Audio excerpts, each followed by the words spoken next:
Cautions about sample surveys. Good sampling technique includes the art of reducing all sources of error.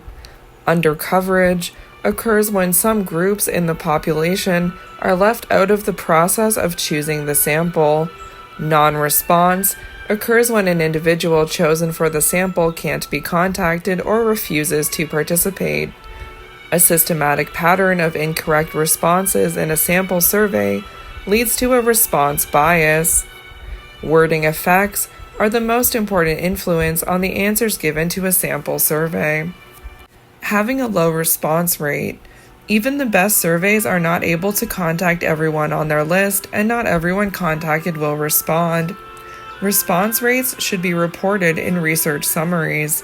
The lower the response rate, the less the results can be generalized to the population. Survey response is voluntary, so those who respond are likely to have stronger opinions than those who do not.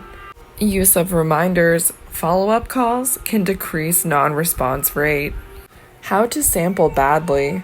A sample selected by taking the members of the population that are easiest to reach is called a convenience sample. The design of a sample is biased if it systematically favors certain outcomes. Caution: people who take the trouble to respond to an open invitation are usually not representative of any clearly defined population. A voluntary response, or volunteer sample, consists of people who choose themselves by responding to a general appeal. Voluntary response samples show bias because people with strong opinions are most likely to respond.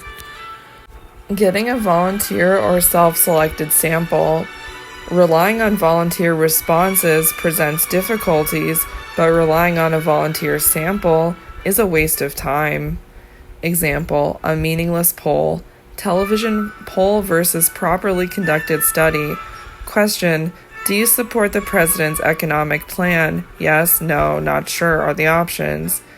TV poll, volunteer sample, gives you the percentages, and then a survey, random sample, gives you the percentages. Such volunteer polls are just a count of who bothered to go to the telephone and call. And you can see the numbers aren't similar when you compare it to a random sample survey. Using a convenient sample. Using the most convenient group available or deciding on the spot who to sample can produce misleading results. Example, students in introductory statistics classes may be representative of all students at a university on extent of drug use in high school, but not on how many hours students study each week.